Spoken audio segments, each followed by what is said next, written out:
فيديو تاني للسحور، زي ما وعدتكم اللي احنا هنعمل وصفات كتيرة للسحور عشان الناس اللي بتزهق طبعا من الوصفات التكرار اللي بيعملوه دايما على السحور. كله بيعمل فطار فطار، فاحنا هنعمل هنعمل بقى سحور. النهارده بقى ايه؟ وصفة فعلا جامدة. هي هنعمل البيوضة.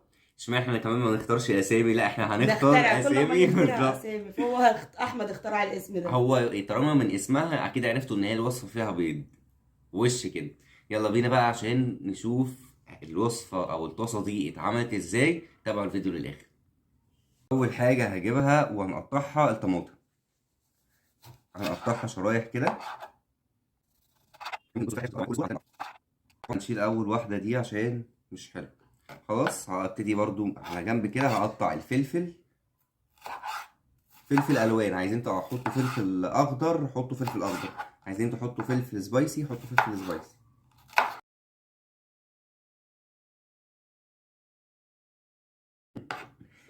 هجيب بقى ايه البضاية كده هنقسمها اتنين.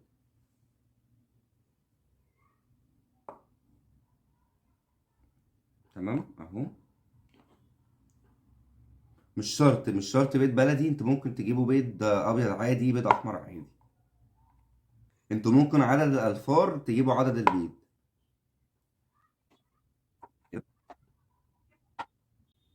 يلا بينا بقى على النار علشان في طاسة على النار احط شوية زيت او شوية سمنة واحط بصلاية مفرومة.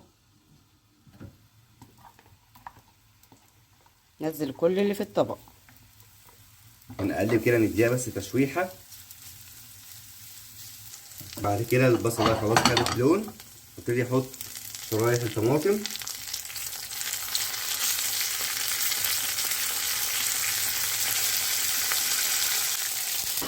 نحط الفلفل الالوان. بصوا بقى هنحط البيض على وشه كده. على الصفارة. ايوه كده.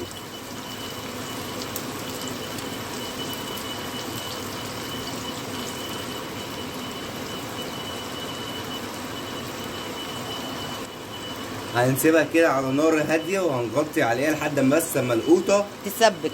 تدبل شويه. بعد كده هنرجع ونقول لكم هنعمل فيها ايه. هنحط بقى خلاص الطماطم دبلت، هنحط بقى الجبن. هنحط الاول ميكس جبن. بس قبل ما نحط الجبنه هنرش شويه ملح.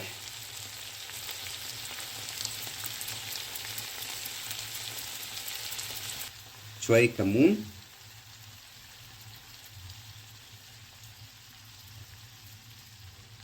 ورشة فلفل اسود. وطبعا رشه الفلفل الاسود. نحط بقى الميكس.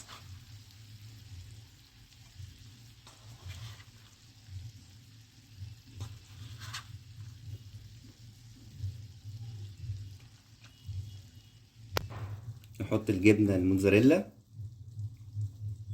طلع البيض من على النار اهو، طلعناه طبعا بعد ما الجبنه ساحت، احنا كنا موطين عليه قوي خالص لحد ما الجبنه. رشه كزبره كده من على الوش. يا جماعة والله السحور ده احنا بندفع فيه قد كده بره، بنعمله في البيت عادي. بص بقى الجمال والحلاوة، بجد خطير. تسلم ايدي وتسلم ايديكي.